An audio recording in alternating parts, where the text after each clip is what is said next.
Hello, Elizabeth Monroy here with InfiniteHuman.com, and Kiki's rear end behind me. And it's a beautiful day in Florence, and I want to ask you a very personal question. Do you feel guilty? It's a very powerful question. You may shrug it off and say, no, but I really want you to think about that. Do you feel guilty? Are you punishing yourself at some level?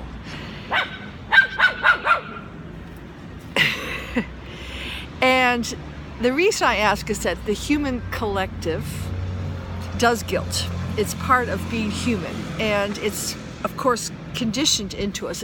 It's bred into us. It's in our DNA. In fact, we're born guilty. Original sin. The original sin.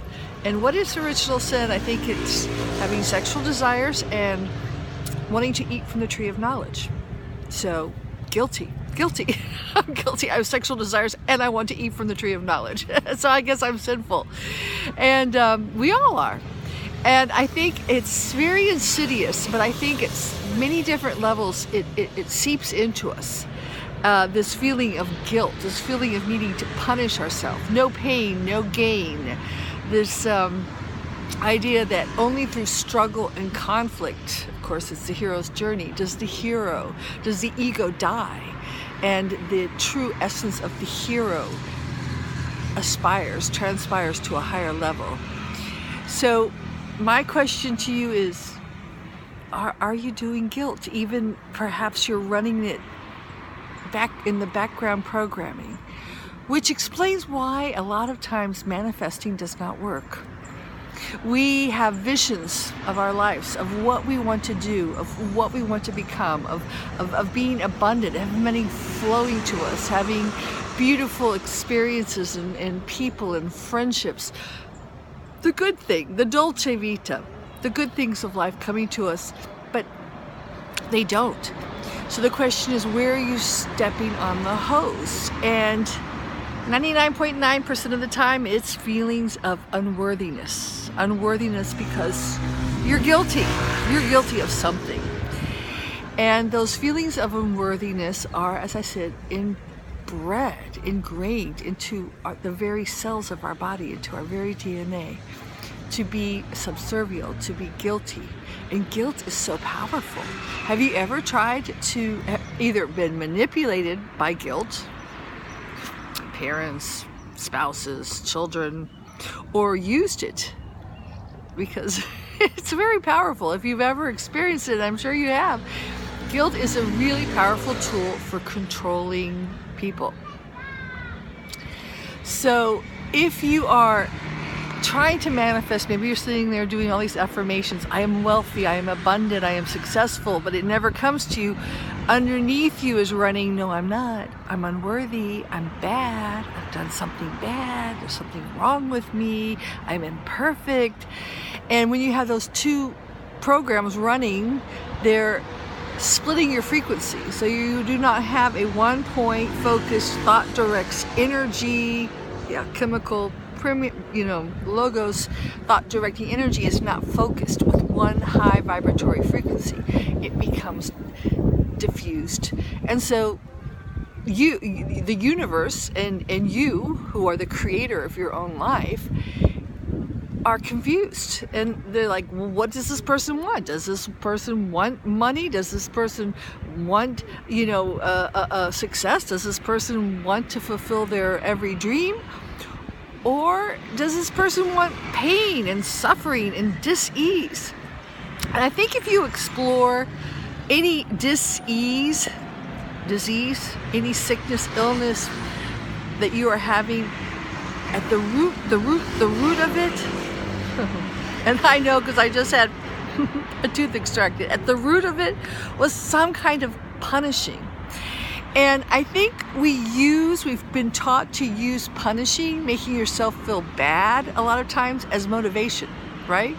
If you don't do that, you're gonna get a smacking, a licking, a whipping.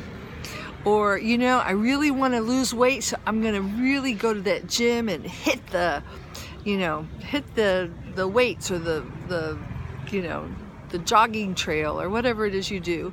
For me, I've been trying to motivate myself to finish a book that I've been working on for years, and I know the time is coming up.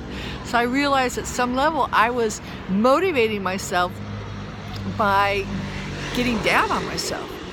But I think if you, as I have, if you really explore that, it doesn't really work. In fact, there's an easier way to do that. There's an easier way to inspire yourself, to motivate yourself, than getting down on yourself. In fact, it usually works the opposite, because you're out of commission, because you're sick, you're ill, you can't do something. So I would invite you to look at yourself and perhaps embrace the fact that you do have this program running of guilt. I mean, if you don't, fine, but let it sink in, because the minute you own it and you look at your life and see where you may be guilty and it makes you feel bad, that's when you'll know that it's incorrect information. It's wrong. But you have to own it first to transmute it. And the truth is, guilt serves no purpose. It does nothing for us. It does nothing for us. In fact, we're coming to a place where we do not have to tear down the egos. We do not have to learn from the old paradigms of the old hero's journey, which was conflict, conflict, conflict, conflict. I remember when I went to Los Angeles and learned screenplay writing, they said the core of every good screenplay is conflict, conflict, conflict, conflict. And it does make the journey very interesting. What big blockbuster movie doesn't have some big battle between all the superheroes? But for me, actually, I'm beginning to find that really boring. And I think as you increase your vibrations and step more firmly into your infinite human shoes and experience the alignment with the divine infinite, you begin to experience bliss, peace, harmony, love, abundance, and you really don't want to give that away. You don't want to step out of that for anyone, for any reason. And I think part of the journey now is to really have the courage to step away from this human collective thought form of guilt, because we really don't need it anymore. We can motivate ourselves from a state of excitement and let these things come to us. How many of you made plans within plans within plans to never see them come about? So what is stopping them from realizing, from manifesting?